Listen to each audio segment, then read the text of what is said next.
Selamat malam, Bapak Sunarwijaya selaku dosen pengampu mata kuliah Akuntansi Sektor Publik, dan selamat malam juga untuk teman-teman. Sebelum kami ke materi, izinkan kami memperkenalkan terlebih dahulu. Perkenalkan, kami dari kelompok 11, saya sendiri, Nikita Parlamunita, sebagai moderator dan pemateri pertama, dan teman saya, Minuman Eni Wahyuni, sebagai pemateri kedua. Adapun materi yang akan kami bahas yaitu analisis penilaian kinerja organisasi sektor publik.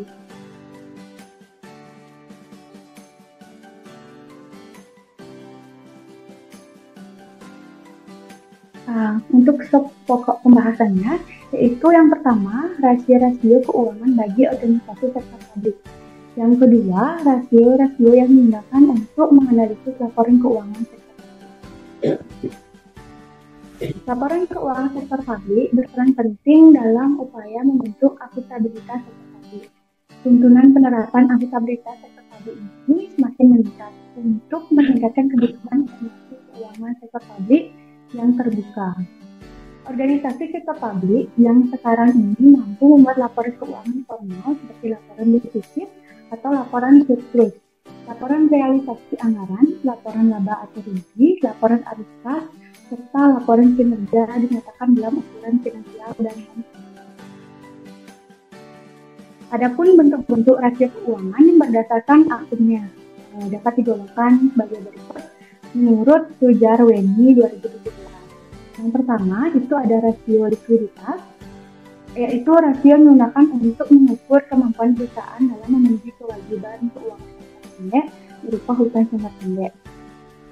Yang kedua itu ada rasio solvabilitas, yaitu digunakan untuk menilai kemampuan perusahaan dalam melengkapi semua kewajibannya. Yang ketiga itu ada rasio aktivitas, yaitu rasio yang diterapkan untuk mengukur tingkat efektivitas penggunaan aset perusahaan. Dan yang keempat itu ada rasio profitabilitas, yaitu rasio ini dipakai untuk menilai profit dibandingkan dengan penjualan atau aset, mengukur jumlah keuntungan perusahaan. Adapun pihak-pihak pemakai laporan keuangan publik. Yang pertama itu ada kreditor. Sebagai pihak yang memberikan tambahan modal untuk membantu usaha, kreditor akan meminta laporan keuangan perusahaan yang berisi informasi mengenai keadaan keuangan suatu perusahaan. Yang kedua itu ada supplier. Sebagai pemasok juga memiliki kewenangan mencari laporan keuangan perusahaan, terutama apabila perusahaan membeli barang. Dan yang ketiga itu ada manajemen perusahaan.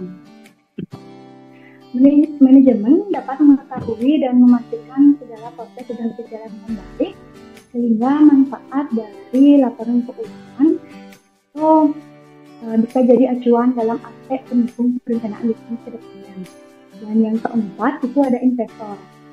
Investor ingin mengetahui apakah modal yang telah diberikan sudah dimanfaatkan dengan baik dengan melihat laporan keuangan tersebut. Yang kelima itu ada pemerintah. Setiap usaha yang dilaporkan akan punya kewajiban kepada pemerintah untuk membayar pajak. Dan yang keenam itu ada pelanggan. Pelanggan yang terikat perjanjian kerjasama memperdagangkan produk suatu perusahaan juga boleh mengetahui laporan keuangan. Yang ketujuh itu ada karyawan. Karyawan dominan ingin mengetahui laporan keuangan di dalam perusahaan. Hal ini terkait dengan tujuan kekuatan gaji yang dapat diberikan oleh perusahaan tersebut. Dan yang terakhir itu ada masyarakat. Masyarakat perusahaan itu mampu mempengaruhi masyarakat jika menerapkan cara-cara tertentu, misalnya jumlah pekerja dan perlindungan investor dalam negeri. Selanjutnya itu perbandingan laporan keuangan sektor publik dan sektor swasta. Adapun sektor publik itu berfokus pada finansial dan politik, sedangkan sektor swasta itu berfokus pada finansial. Sektor publik itu berfokus pada bagian organisasi, sedangkan sektor swasta itu berfokus pada administrasi secara keseluruhan. Sektor publik itu melihat ke masa depan secara detail, sedangkan sektor swasta tidak dapat melihat masa depan secara detail. Sektor publik kinerja diukur secara finansial dan non-finansial, sedangkan sektor swasta itu sebagian besar kinerja diukur secara finansial. Sektor publik itu mempertanggungjawabkan kepada parlemen dan masyarakat luas, sedangkan sektor swasta mempertanggungjawabkan kepada pemegang saham dan kreditur. Sektor publik, laporan diperiksa oleh pihak studi, sedangkan sektor swasta itu laporan keuangan diperiksa oleh auditor independen. Sektor publik itu peraturan pelaporan ditentukan oleh Departemen Keuangan, sedangkan sektor swasta peraturan pelaporan ditentukan oleh undang-undang, pasar akuntansi, pasar modal, dan praktik akuntansi. Dan sektor publik itu ada cash accounting, dan sektor swasta itu actual accounting. Adapun rasio-rasio yang digunakan untuk menganalisis laporan keuangan. Yang pertama itu ada rasio kemandirian keuangan daerah. Rasio ini menunjukkan seberapa besar dana sendiri atau pendapatan asli daerah yang digunakan untuk membiayai semua kegiatan pemerintahan, pembangunan, dan pelayanan kepada masyarakat. Dengan rumus yaitu rasio kemandirian keuangan daerah, pendapatan asli daerah dibagi dengan bantuan pemerintah pusat atau provinsi dan pinjaman. Yang kedua itu ada rasio efektivitas pendapatan asli daerah. Setiap pemerintah telah memiliki estimasi pendapatan asli daerah yang tentunya disusun berdasarkan potensi-potensi yang dimiliki satu daerah. Tidak menutup kemungkinan dalam realisasi pendapatan asli daerah ini lebih besar atau bisa lebih kecil dari yang telah diestimasikan.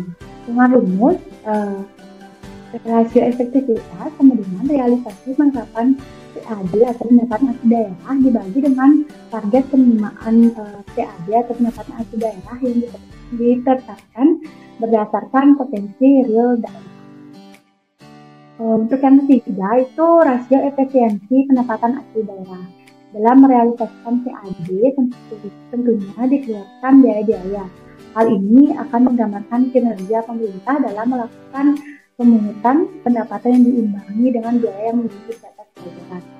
Dengan rumus rasio efisiensi PAD sama dengan biaya yang dikeluarkan untuk memungut PAD dibanding dengan realisasi penerimaan PAD. Untuk rasio aktivitas akan dilanjutkan oleh pemateri ini. Baik, untuk selanjutnya yaitu rasio aktivitas. Rasio ini melakukan perbandingan antara aktivitas-aktivitas baik dari segi apa yang dilaksanakan maupun kapan pelaksanaannya. Nah, rasio ini dapat dihitung menggunakan rumus. Yang pertama ada rasio belanja terhadap APBD, di mana rumusnya total belanja rutin dibagi dengan total APBN. Yang kedua yaitu ada rasio belanja pembangunan terhadap APBN, dihitung dengan rumus total belanja pembangunan dibagi dengan total APBD. Untuk yang kelima itu ada derajat desentralisasi fiskal, di mana rasio yang digunakan untuk mengukur kemampuan keuangan pemerintah daerah dalam membiayai belanja daerah. Berdasarkan ukuran tersebut dapat diketahui besaran kemampuan penghimpun dana yang berasal dari daerah itu sendiri. Nah, dapat dihitung menggunakan rumus yaitu derajat desentralisasi sama dengan pendapatan asli daerah dibagi dengan total penerimaan daerah. Untuk yang keenam ada rasio ketergantungan, di mana rasio ini merupakan rasio yang digunakan untuk mengukur seberapa besar tingkat ketergantungan pemerintah daerah menggunakan dana-dana yang diberikan pemerintah. Nah, rasio ketergantungan ini dapat dihitung menggunakan rumus yaitu pendapatan transfer dibagi dengan total penerimaan daerah. Untuk selanjutnya ada Debt Service Coverage Ratio atau DSCR, di mana rasio DSCR tersebut akan menggambarkan kemampuan dalam melakukan pembayaran pinjaman dari pihak ketiga tersebut. DSCR dihitung dengan melakukan perbandingan antara penjumlahan PAD, bagian daerah BD, dan alokasi umum atau DAU, dikurangi belanja wajib atau BW dengan penjumlahan angsuran pokok, bunga, dan biaya pinjaman lainnya yang jatuh tempo. Nah, DSCR ini dapat dihitung dengan rumus PAD ditambah dengan BD ditambah dengan DAU dikurang dengan BW dibagi dengan angsuran pokok ditambah bunga ditambah biaya pinjaman jatuh tempo. Yang kedelapan ada rasio pertumbuhan, di mana rasio ini digunakan untuk mengetahui komponen-komponen pendapatan PAD, belanja, belanja rutin, dan sebagainya. Mana yang perlu mendapatkan perhatian, sebaiknya melihat terlebih dahulu pertumbuhan komponen-komponen tersebut. Pertumbuhan yang diukur dalam sektor publik meliputi yang pertama ada pertumbuhan aset, di mana mengukur perubahan dari aset antara satu periode dengan periode lainnya dapat dihitung dengan rumus aset akhir dikurang dengan aset awal dikali 100% dibagi dengan aset awal. Yang kedua ada pertumbuhan utang, di mana untuk mengukur perubahan dari antara satu periode dengan periode lainnya. Dapat dihitung dengan rumus yaitu utang akhir dikurang utang awal dikali 100% dibagi dengan utang awal.